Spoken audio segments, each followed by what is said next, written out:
Drop down and give me one push-up. Done? Good. Now, I don't even need to see it to tell you it was mechanically flawed. Most people rely on muscle memory they developed in a middle school gym class and never revisited.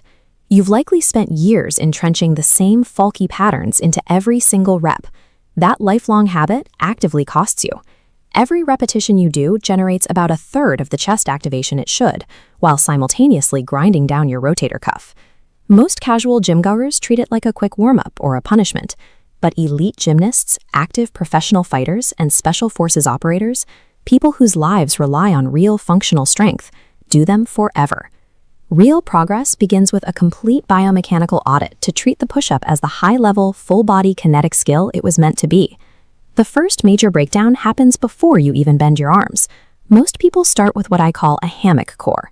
The lower back dips and the hips sag toward the floor. This sagging setup creates a massive energy leak. Pressing force generated by your arms leaks through your lower back instead of driving your body upward. But squeezing your glutes and bracing your core locks your torso, turning a wet noodle into a rigid steel beam. Securing this structural frame is mandatory. Until your core is locked in, your chest and arms cannot perform any effective work. Next, we have to look at your hinges. The most common mistake here is flaring the elbows straight out to the sides to make a T-shape. It feels powerful to beginners, but it's a trap. In this skeletal model, a 90-degree angle rams the upper arm bone directly into the front of the shoulder socket. Every rep pinches the tendons inside. Tucking your elbows inward to a 45-degree arrow shape clears the joint space and stops the grinding immediately. But there is a second hinge error that is completely invisible from above. At the very bottom of the movement, many people let the front of their shoulders collapse and dump forward, dropping lower than their wrists, while locked in a dangerously overstretched position. This forces the small muscles of your rotator cuff to hold your entire body weight. You won't feel the pain right away, but the damage is compounding. You fix it by pulling your shoulder blades together and down, imagining sliding them into your back pockets. This keeps your chest open and the joint safely centered behind your hands.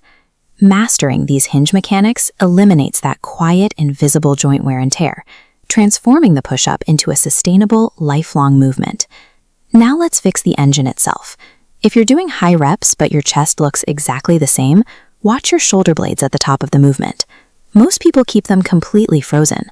That makes every push-up a partial rep. Your pectoral muscles cannot fully contract unless the shoulder blades are allowed to freely slide forward. In this torso cross-section, you can see how to fix it. At the absolute top of the movement, intentionally push the floor away until your upper back slightly rounds. That action captures the last, most crucial 2 inches of complete muscle activation. Once your blades are moving correctly, you have to address your speed. Dropping fast and bouncing off the floor is just using gravity and momentum to artificially inflate your rep count. Your muscles do not count reps. They only respond to time under tension, the total amount of time they are forced to handle a load. Every single rep should take 4 to 6 seconds total. Take 2 to 3 seconds to control the descent. Pause and hover just above the floor for 1 second without resting, and take 1 to 2 seconds to push back up. Maximizing time under tension through a full range of motion ensures the muscle fibers are under load long enough to actually trigger hypertrophy.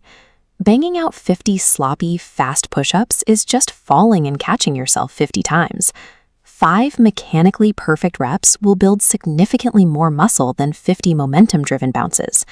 When 5 perfect reps become the baseline, progress comes from increasing the mechanical difficulty, slowing the tempo, or adding resistance, instead of simply chasing higher volume. So right now, drop to the floor and do exactly 1 repetition. Brace your core, tuck your elbows, control the descent, keep your shoulders back at the bottom, and push the floor away at the top. You will feel the difference in your chest and core immediately. If you found this helpful, subscribe to the channel. Next time, I'm breaking down another foundational exercise people butcher even worse than the push-up. Abandoning ego for strict mechanical discipline is the only true path to mastering your body and seeing real physical change.